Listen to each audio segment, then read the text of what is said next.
Estamos aqui em mais um dia de Expert XP e agora trago dois convidados aqui para falar comigo. Um deles vai me ajudar como entrevistado, não é mesmo? Que é o Francisco Nobre, que é economista de internacional da XP Investimentos. Muito obrigada, Francisco, hoje pela sua presença aqui. Bom dia, obrigado pelo convite. Vamos lá. Maravilha, vamos dividir aqui para entrevistar nada mais nada menos do que Bruno Cordeiro, que é gestor do K10, lá da Capitalo Investimentos. Muito obrigada também, Bruno, pela sua presença hoje aqui. Bom dia a todo mundo, obrigado Bruna, obrigado Francisco, acho que vai ser bacana nosso painel aqui. Maravilha. Bom, e para a gente esquentar, o cenário ali no exterior parece que ficou um pouco mais claro, né? A gente veio ali de meses que o mercado estava até projetando uma recessão, depois chegou a falar de uma alta, longo por mais tempo, né? Juro mais alto por mais tempo, e agora parece que o cenário vem se consolidando ali para uma queda de juros nos Estados Unidos.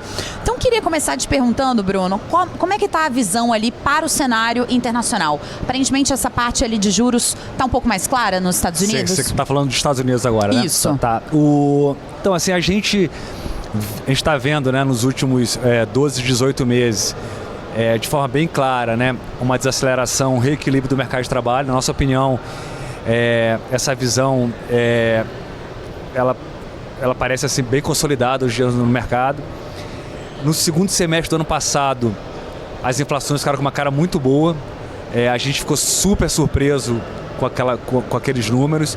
Aí no primeiro trimestre do ano, as inflações deram um certo repique e tiraram um pouco daquele ímpeto do Fed de fazer uma recalibragem nos juros, né?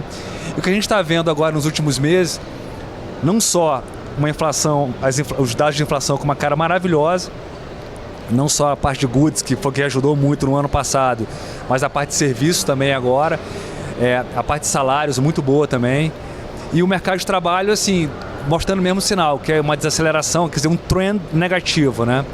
O que isso deveria implicar para o Fed, né? Então, sempre, quando a gente fala de política monetária, a gente tem sempre duas discussões: a normativa, que é o que você acha que deveria ser feito, e a positiva, que é o que ele vai fazer de fato. A normativa, a gente acha que ele deveria cortar 150, 200 pontos base os juros. Por quê? O mandato do Fed, ele é duplo, né? De pleno emprego e de inflação. A inflação está na meta, o emprego está com trend negativo. Eu não consigo entender, quer dizer, o Fed deveria hoje estar mais preocupado em garantir um rebote do mercado de trabalho, voltar a cair o desemprego, do que com a inflação. Então, assim, na nossa cabeça lá, ele deveria ir para próximo do neutro. Qual é o neutro hoje em dia? Volta de 3%. O que o Fed está falando? Que ele vai começar em setembro. Eu acho que setembro está garantido, né? Vai começar em setembro. Não importa quais são os dados que venham agora. Vai ter um dado de emprego antes da reunião, mas ele vai começar em setembro. Hoje o mercado precifica para a reunião de setembro por volta de 32, 33 pontos. Então, assim, o mercado ainda acha 25 mais provável do que 50. A gente tem a cabeça lá que se o desemprego, é o dado que vai aparecer na sexta que vem, for printar acima do último número, a probabilidade do Fed dar 50 é muito alta, tá? Aumenta bastante. Eu acho que é o correto. A gente acha que, com as informações que a gente tem hoje, o caminho correto seria 50-50 e depois de 25. Mas ele está indicando, e o mercado também está pedindo, 25 na primeira. O que eu acho que está meio que garantido para frente? Pelo menos 4 de 25, pelo menos 100 pontos. Seria uma recalibragem mínima dadas as informações de hoje. E voltando, assim, se a gente estiver correto, deve ser por volta de 150 a 200 pontos o ciclo total, pelo menos. Eu acho que é isso, né? O Fed parece que vai cortar. A pergunta é o quão rápido que ele vai cortar, né? Se ele começa de forma mais moderada, né, com 25, se ele começa com 50, qual que vai ser essa trajetória de juros? Eu concordo com você. Porque ele tem sido bastante cauteloso, né? Assim, desde cautela tem sido a palavra da vez, né, parece?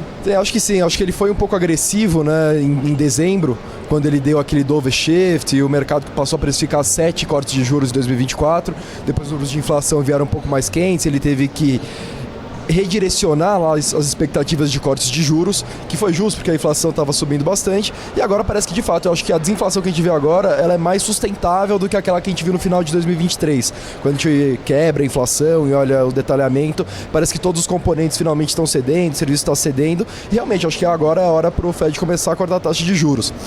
Mas eu sempre falo, acho que a diferença é cortar a taxa de juros em um cenário de reequilíbrio, que você cortar a taxa de juros porque a inflação está cedendo, e você cortar a taxa de juros por temor de recessão, né? Que é um pouco que o mercado começou a precificar, começou a ficar um pouco com medo nos últimos dados, né? Principalmente o último payroll, né? O dado de mercado de trabalho que veio com o aumento da taxa de desemprego. Eu queria te perguntar um pouco, Bruno, como que você enxerga o mercado em cada cenário, com o Fed cortando por causa de uma normalização da economia, né, a inflação cedendo, um soft landing, né, aquele pouso suave da economia, versus um hard landing. Então a taxa de emprego continua a subir muito, a gente vê uma geração líquida negativa de empregos. Como que você acha que isso impactaria no mercado e qual seria o impacto no Brasil também, né? Como que isso poderia se traduzir aqui para o mercado brasileiro? Então, de fato, Francisco, teve uma discussão ali quando teve o dado do payroll, né, e as bolsas estavam caindo, de que existia um medo maior de recessão, né? Assim, eu acho improvável, tá? Assim, vou quebrar essa história em duas partes, tá? Quando o Fed ele induz uma desaceleração econômica para trazer a inflação para a meta, que foi o que ele fez ao longo de 22 e 23, ao longo de 22 e 23, exato, a probabilidade dele conseguir fazer o soft landing nesse processo de puxada é muito baixa. Então, assim, a gente no começo do ano passado falava assim, cara, olha só, ele não vai conseguir fazer o soft landing. Aí o que a gente está vendo hoje, com pouco custo de PIB, com pouca desaceleração, a inflação está com uma cara maravilhosa. Então, assim, é um presente. Probabilisticamente, ele conseguiu o que ele conseguiu agora, a chance era muito baixa. Então, assim, dado que eu achava que era baixa antes, mas agora eu acho que ela é altíssima. Por quê? Porque a inflação está na meta e ele tem muito espaço de política monetária para cortar. Aí você vai falar assim, pô, Bruno, mas será que os efeitos do lag já não são fortes o suficientes para fazer com que a gente tenha uma recessão? Esse argumento é bem válido. A gente está num processo, quando você começa uma desaceleração, o processo dos empresários é mais lento, ele tem várias pernas, então é por isso que eu acho que do ponto de vista normativo, 200 pontos seria o correto agora, com a visão de hoje, né? 200 pontos de corte. Mas dito isso, quando você olha a economia americana de A a Z, quando você olha, por exemplo, divulgação das empresas, alavancagem, etc., você não consegue ver um problema que você fale, cara, isso aqui é um elo frágil que vai causar uma recessão. O mercado de crédito está ok, quando você vê vendas no varejo está ok ainda. Então, assim, antes de sair esse dado do payroll, saiu o dado de retail com uma cara muito boa. A gente está com tracking de PIB do terceiro trimestre por volta de 2,5%.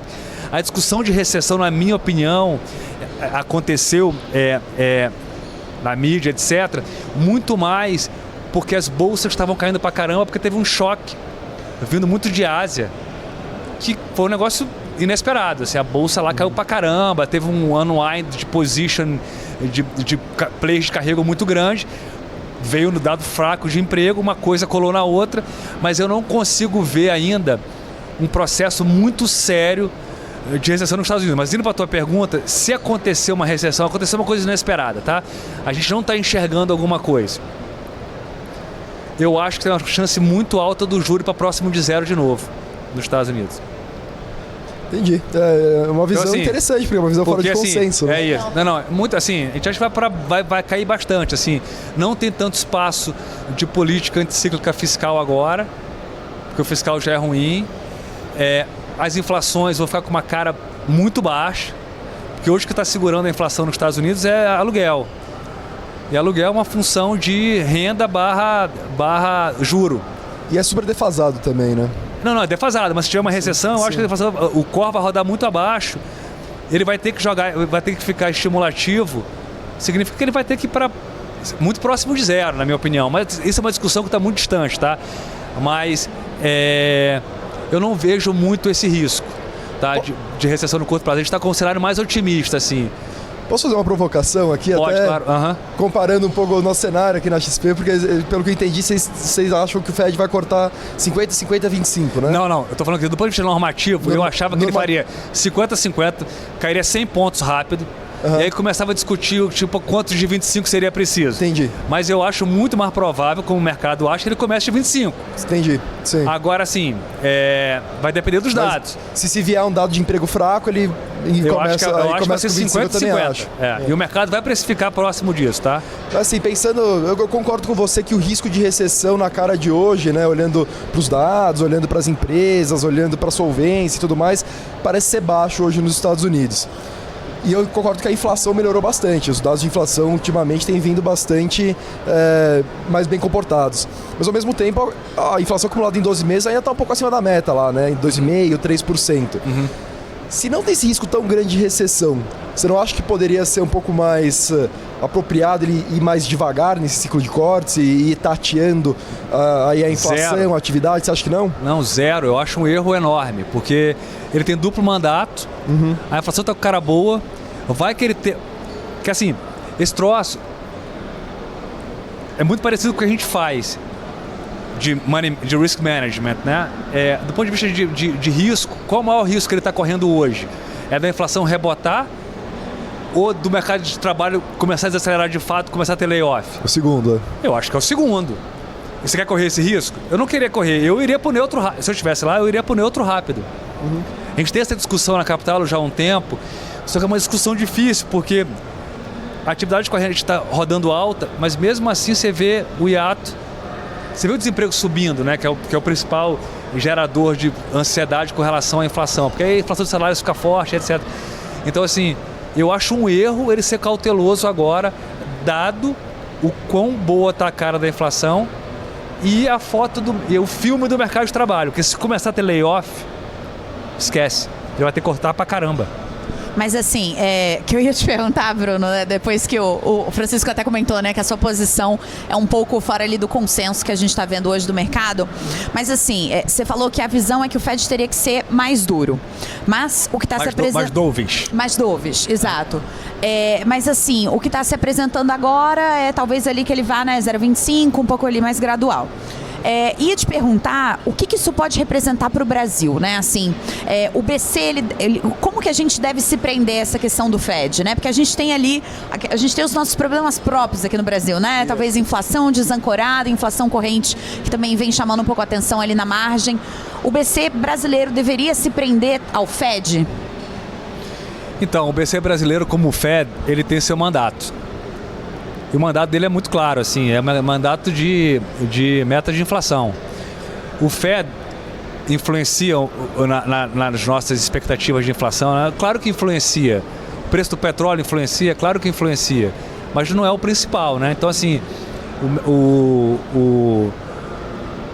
a decisão de política monetária brasileira, ela tem que ser vista de forma técnica. Não ficar rezando para o Fed cortar e eu cortar menos. Porque Então, assim, a nossa visão também, que é um pouco fora da caixa, aqui para o Brasil, se o BC quiser de fato trazer a inflação de volta para a meta no horizonte razoável, ele teria que puxar pelo menos 200, 300 pontos base. Ele não vai puxar isso. Mas a gente deveria ser, na nossa opinião, deveria ser isso. Se fosse em outros momentos, a discussão seria essa, de fato. A gente está com desemprego no low, a gente está... Mas o outro momento que você diz, assim, é essa transição no Banco Central? Não, eu acho que o Roberto também está com cara de que assim, eles têm o BC de hoje acredita muito no modelo, o modelo tem uma certa convergência sempre a meta, porque ele parte de dois princípios, um que o BC é crível e outro que o juro está restritivo. Aí sempre vai convergindo, então assim, passa o tempo, o modelo sempre indica que vai convergir para baixo. A gente está vendo... A gente projeta inflação, a gente faz a projeção bottom-up, a gente tem números bem acima de 4 ano que vem, a meta é 3, assim, para trazer de volta, tinha que apertar mais os juros.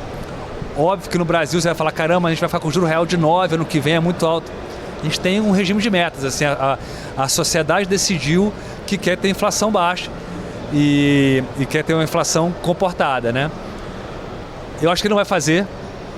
Eu acho que é meio dado, garantido que vai fazer 25. Ontem o Roberto na minha opinião, ele falou claramente que quer fazer 25, está tirando os 50 da mesa. Deixa até meio aberto, que se tiver ciclo de puxada eu faço 25, então como se não fosse ter, mas assim, no fundo a gente acha que vai ter pelo menos 3 de 25 aqui dentro. Obviamente que a gente vai ser um dos poucos países do mundo que vai estar em ciclo de puxada, assim, capaz de ter entrada de capital especulativo para o câmbio, e aí deixar o câmbio mais comportado. Isso aí poderia ajudar um pouco nas expectativas aqui dentro também, mas eu acho que de fato que o BC já shiftou, já se mostrou alerta ao problema das inflações, da desancoragem que está tendo, e vai tentar trazer de volta para a meta. Então a gente vai ter um ciclo de puxada de pelo menos 75, 100 pontos básicos aqui no Brasil. Você falou um pouco dos juros neutros, queria puxar o gancho para te perguntar o quão restritivo você acha que a política monetária está, né? Porque o Banco Central estava lá em um ciclo de cortes de juros, aí ele parou antes do suposto neutro, né, em 10,5%, e agora tem pouco essa discussão, o quão restritivo que está, porque a atividade econômica continua sólida, mercado de trabalho continua forte, renda crescendo, né? Expectativa de inflação desancorada, né? Com juros em 10,5%. Ele deve fazer aí um ajuste, mas quanto você falou que 300 bips provavelmente seria necessário para realmente provocar aí um efeito, talvez, mas onde você vê primeiro os juros neutro e quanto que ele teria que subir quão restritivo ele teria que deixar a política monetária para conseguir ancorar a inflação, desacelerar a economia de forma que ele conseguisse atingir a meta? Então a gente não sabe responder isso direito, né? Assim, no fundo, se você me dissesse que com o juro real que a gente tem de Brasil, que a gente teve aí nos últimos 18 meses, a gente já está com a economia com a foto que a gente tem hoje, vai falar, cara, muito pouco provável, assim, o juro é muito restritivo aqui no Brasil, né? Era a premissa inicial lá atrás. Mas assim, a gente está vendo um fiscal super frouxo. Aí a pessoa fala, mas se não tivesse fiscal, estaria restritivo. Sim. É agregado, não tem essa história, entendeu? Assim, a gente tá, então, eu acho que de fato ele tem que puxar. Quando eu falo que é 300 pontos base, 200, 300, é porque a gente faz cálculo de modelo. É que de fato poderia ter efeitos na expectativa suficiente para trazer, para tudo modelagem. Qual é o neutro de Brasil, eu não sei dizer. A economia parece que está muito mais forte. A economia está muito mais forte, que a gente falou.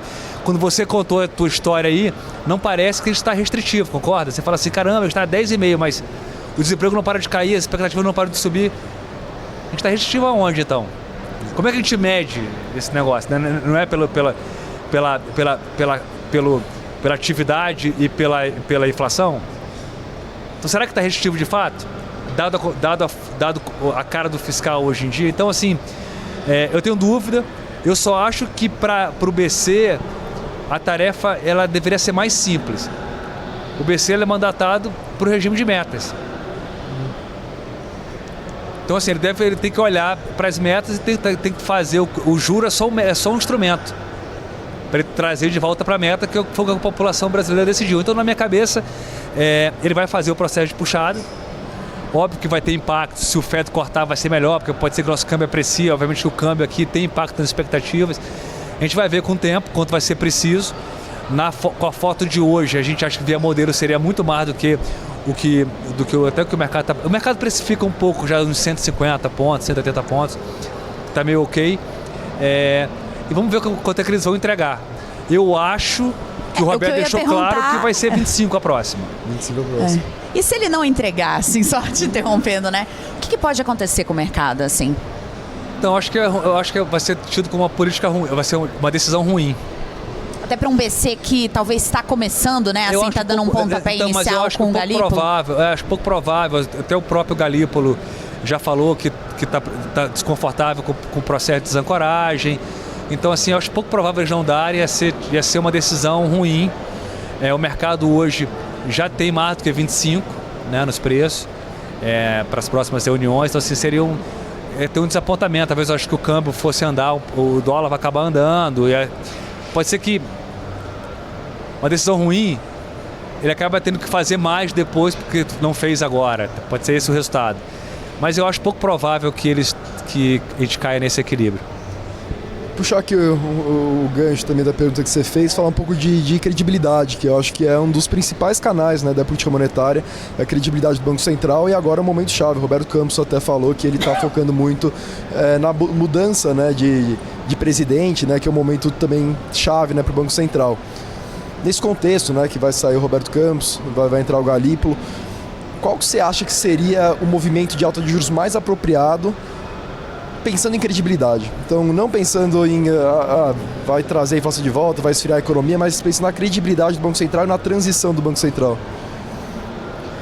Então... Boa pergunta, né? É difícil, não é fácil. É uma pergunta difícil. Não, então, quando você fala... Assim, eu sempre acho que a conquista da credibilidade, ela não é fácil, mas ela é simples.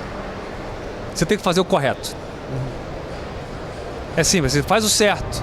Não tem que fazer mais, não tem que fazer menos, não tem que contar uma história de... Você faz o certo. Tem lá discussão técnica, tem discussão correta. Óbvio que nem sempre você sabe que você, ex ante, tomou uma decisão que você acha correta e ela de fato, ex post, pareceu correta. Mas se você, ex ante, tomar a decisão que é correta e explicar a decisão, a tua credibilidade, ela fica indiscutível. Período de transição...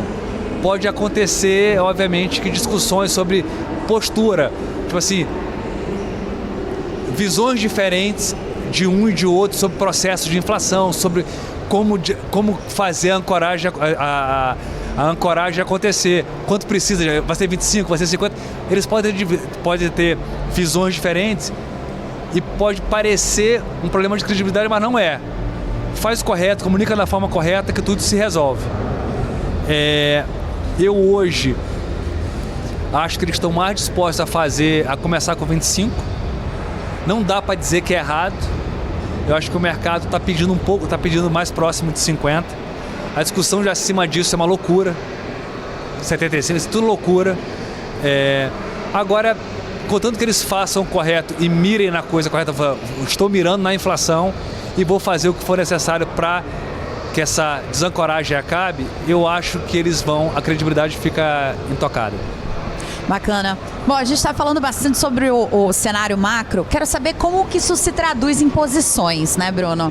Hoje vocês têm alguma posição em juros? Que eu vi que eu acho que vocês estavam mais com juros no exterior, mas não sei se isso mudou. Tem algo de juros Brasil? A gente, Juro Brasil, a gente estava tomado em juros. O que significa isso? A gente estava apostando, né, de que esse processo de puxada ia começar e o mercado ia botar mais altas na curva. Nos últimos 2 dias a gente zerou essa posição. A gente está até agora net aplicado no curtinho. Por que a gente está net aplicado no curtinho? Porque a gente acha que é mais provável ele começar de 25. Se ele começar de 25,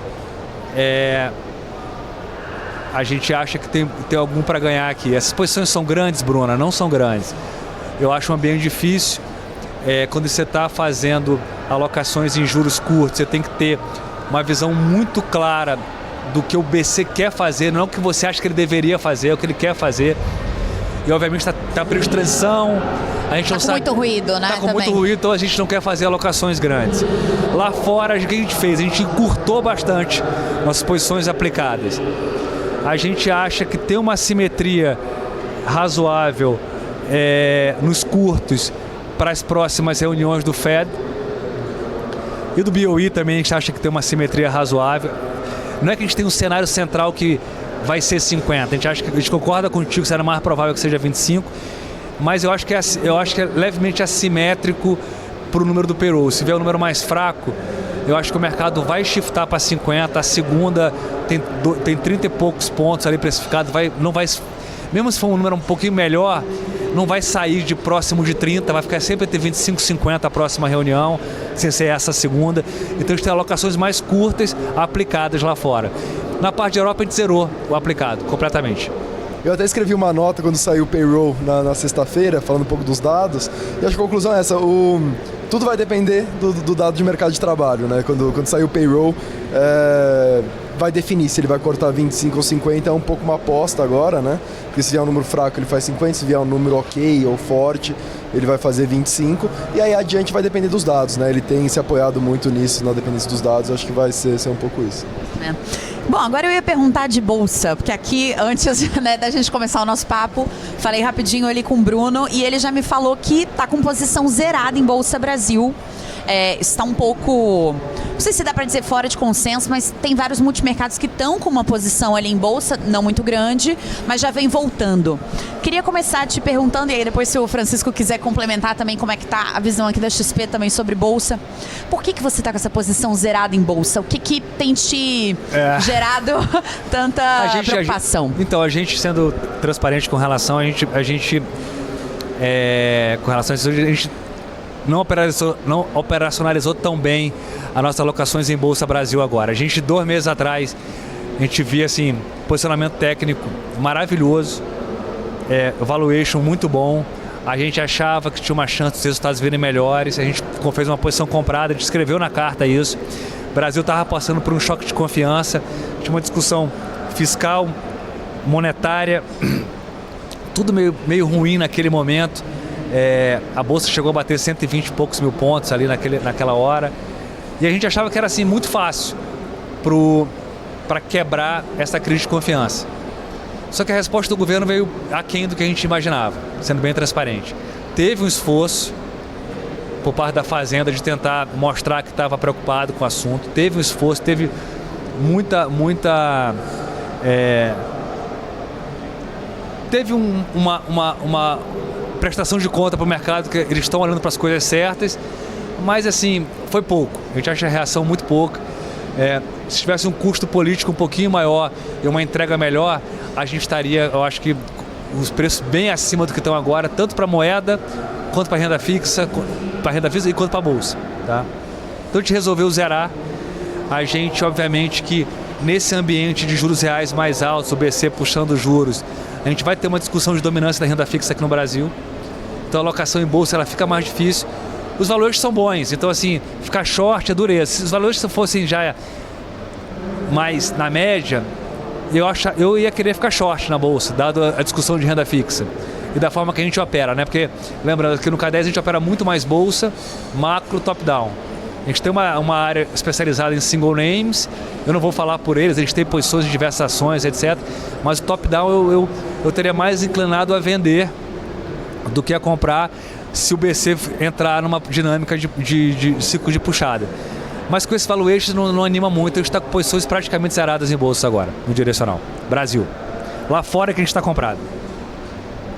Comprado em Estados Unidos? A gente está comprado nos Estados Unidos. A gente mantém as posições compradas lá. Legal. Só perguntando aí um pouco do lado de Estados Unidos, tem muita discussão se a Bolsa dos Estados Unidos está cara, né? Quando a gente olha para múltiplos, para valuation, muitos analistas têm a visão de que está muito cara, outros olham para S&P Equal Weights, né? Falam assim, não está tão caro. Queria saber qual que é a sua visão, qual que é o catalisador para a Bolsa valorizar ainda mais, porque valorizou muito aí nos últimos anos também. Tem espaço para subir mais? Qual que seria o motivo da alta? Eu acho que é difícil não dizer que a Bolsa Americana... Assim, dizer que a Bolsa Americana é barata, eu acho que é loucura, assim, eu acho que não dá para dizer que ela é barata. Você tem que acreditar muito que o crescimento de resultados vai acelerar daqui, eu acho que não vai ser o caso, ele está desacelerando, o crescimento de resultado está desacelerando. Então, assim, ela é levemente cara, mas eu acho o momento do ciclo bom. Eu acho a alocação, principalmente depois do que teve agora no final de julho, início de agosto, deu uma limpada no posicionamento técnico, teve muita gente com medo de recessão, etc. Os resultados das empresas eram bons. Então a gente acha, assim, do ponto de vista tático, é para continuar comprado. A gente não vê assim grandes upsides daqui, não é um negócio que a gente acha que tem mais 10, 15% para subir, mas a gente acha que vai continuar subindo no curto prazo. E a gente mantém as alocações, a gente usa uma parte via opções, mas eu consigo ver assim, um cenário onde o custo de capital começa a cair muito, porque o juro vai cair para 3%, e aí obviamente que a taxa de desconto cai. Essa discussão de estar caro ou barato, ela é relativa à renda fixa, né, o tempo inteiro. Então eu acho um ambiente para a bolsa lá fora muito bom ainda. Pena que o valuation não é tão bom. É verdade, né? Já subiu bem. Acho que uma outra questão, né, que a gente tem visto bastante também agora é com relação ao ouro. Eu vi que vocês estão com uma posição comprada ali em ouro. A gente vai começar, né, ao que tudo indica, essa queda de juros lá nos Estados Unidos. Temos bancos centrais também comprando mais ouro, a cotação ali da commodity vem subindo. Como é que você vê ali as perspectivas para o ouro, por exemplo, para os próximos meses? Vale a pena ter uma alocação hoje em ouro? A gente tem, eu acho bem arriscado a alocação, principalmente de pessoa física nesse tipo de mercado. A gente teve bons resultados esse ano, novamente aqui no mercado de commodities. Quando a gente opera commodities, assim, é uma discussão de trading, é uma discussão muito mais de curto, médio prazo, assim, com stops definidos, com estruturas de opções bem montadas. A gente gosta do ouro, de fato. Assim, por valuation é muito mais caro do que a bolsa americana, mas muito mais caro do que a bolsa americana. É extremamente caro o ouro. Mas assim, está acontecendo uma coisa no processo, no balanço de oferta e demanda do ouro, que se continuar, tem chance razoável dele continuar subindo. Assim, a gente viu a Ásia comprando muito ouro nos últimos 2 anos, acelerou muito depois do atentado que teve em Israel. Na nossa opinião, esse processo vai continuar. Teve um pouco do varejo na China comprando também. A China voltando, ela está em processo de financial repression, tem controle de capitais, pode ser que seja uma válvula de escape. E a gente, historicamente, sempre olhou o mundo ocidental comprando ouro quando o Fed começa a discutir que ele tem que sair de restritivo para neutro para estimulativo, que pode ser o caso. Você vê a alocação média nos ocidentais, ela é baixa hoje em dia. Pela razão correta, assim, hoje você compra o dólar americano, você tem uma remuneração maravilhosa, né? Porque o Fed Fund está alto. Então, assim, eu acho que o comprado em ouro tem o carrego negativo, né? Como vocês sabem. Então, assim, no momento onde você está com o juro americano muito alto, o interesse fica baixo. Quando esse processo começar a acontecer, a gente está acreditando que os ocidentais vão ter interesse em comprar. E aí, obviamente, que o mercado vai estar com muito menos disponibilidade, porque eu acho que os asiáticos não vão vender. Tudo mais constante. A nossa posição ela é grande, mas ela tem uma estrutura de derivativos interessante. Então, assim, se a gente estiver errado, a gente perde, mas perde pouco. Então, assim, eu não acho que seja uma coisa recomendável para pessoa física, etc. A gente teve ali o dólar chegando a bater ali os 5,80, né? Esses últimos meses a gente viu uma depreciação muito forte. E já nas últimas semanas ali, né? Depois que o Galípolo tomou a frente ali, falando, né, que uma alta estava na mesa, depois de talvez alguns comunicados e de uma ata que não foi talvez tão vocal, né, em colocar ali essa alta de juros na mesa, o dólar, o nosso câmbio, né, o real ali foi se apreciando em relação ao dólar. Como é que tá a visão ali? Eu sei que todo mundo odeia responder essa questão de câmbio, né? Mas vocês têm atualmente alguma posição em câmbio e como é que você vê? Assim, algumas casas estão falando que há uma chance de apreciar ali o real. Essa é a visão também? Então, eu posso te dar o contexto. Tem muita gente que não gosta de falar de câmbio, de assim, projeção de longo prazo, né? Nem Claro. a gente gosta. Mas o que a gente geralmente faz eu geralmente falo como é que eu enxergo o problema, tá?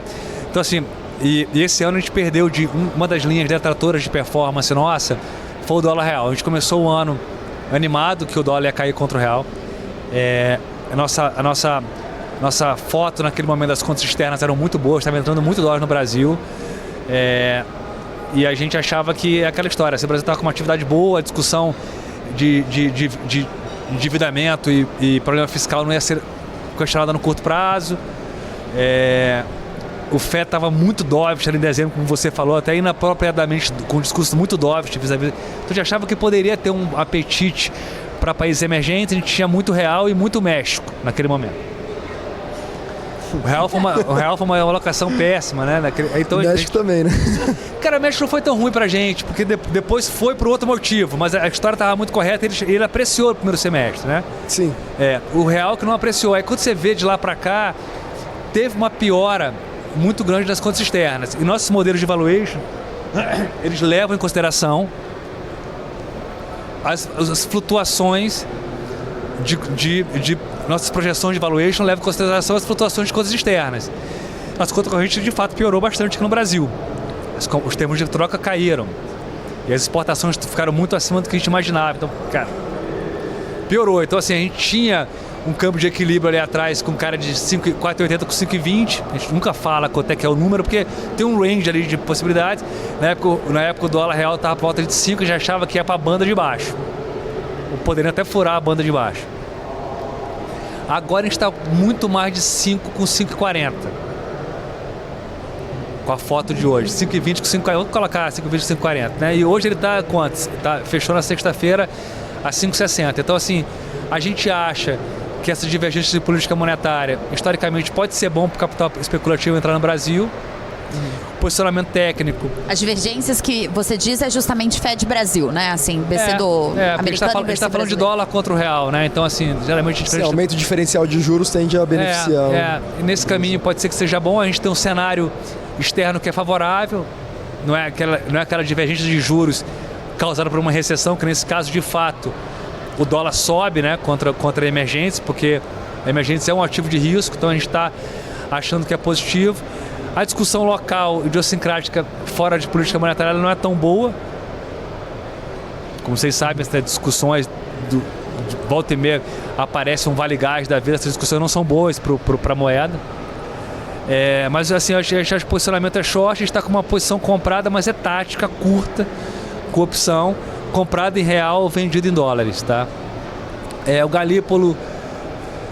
O BC fez uma intervenção recente, depois fez outra e já anunciou que vai completar a segunda na segunda-feira, né? Então, assim, a gente está com...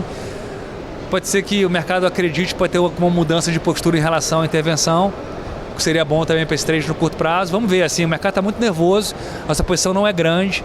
Se as vols começarem a cair, eu acho que vai ficar, obviamente, que implícito que o dólar vai andar contra o real, mas a vol está muito alta ainda. Com certeza, muito ruído aí, né? Muito. Antes da gente encerrar aqui, então vou perguntar para o Francisco, já aproveitando aqui a sua presença, você acha, por exemplo, a gente teve essas intervenções ali que foram anunciadas pelo BC, elas foram realmente necessárias? Como é que a XP está vendo essa questão ali do câmbio? Eu acho que o câmbio ele é um fator chave, né, para o Banco Central, né? Porque quando a gente olha para os principais fatores e variáveis que entram lá nas projeções do Banco Central, câmbio é uma das principais, expectativa de inflação é uma delas. A gente até fez um estudo para quando começou a discussão de alta de juros, né? Quanto que o câmbio teria que bater para realmente forçar o Banco Central a ter que subir os juros. Naquela oportunidade a gente estimou que foi mais ou menos 5,70, 5,80 de forma um pouco mais persistente. Depois voltou um pouco, você teve toda aquela questão de aumento de aversão ao risco por causa de dados nos Estados Unidos, teve as questões do carry trade na japonesa e tudo mais, que acabou prejudicando o real e outras moedas também, depois voltou um pouco. Mas de qualquer forma o câmbio é sempre uma variável que pode provocar inflação, né? Um câmbio mais fraco, aumenta o custo de importação, assim por diante, isso acaba eventualmente sendo traduzido em uma inflação mais alta. Então eu acho que é uma das principais variáveis que o Banco Central ele tem que monitorar. Eu acho que uma intervenção cambial ela nunca é fácil, nunca é trivial, né? Mas a discussão é válida para um momento que o câmbio tem essa volatilidade, está sofrendo mais e isso pode eventualmente atrapalhar na meta do Banco Central, né? Tá ótimo. Queria então agradecer a sua presença, Francisco, agradecer também a sua, Bruno. Acho que foi um bate-papo bem rico, né? Falamos bastante sobre macro, posições. E é isso, o dia vai ter ainda mais entrevistas. Fiquem ligados. Até a próxima.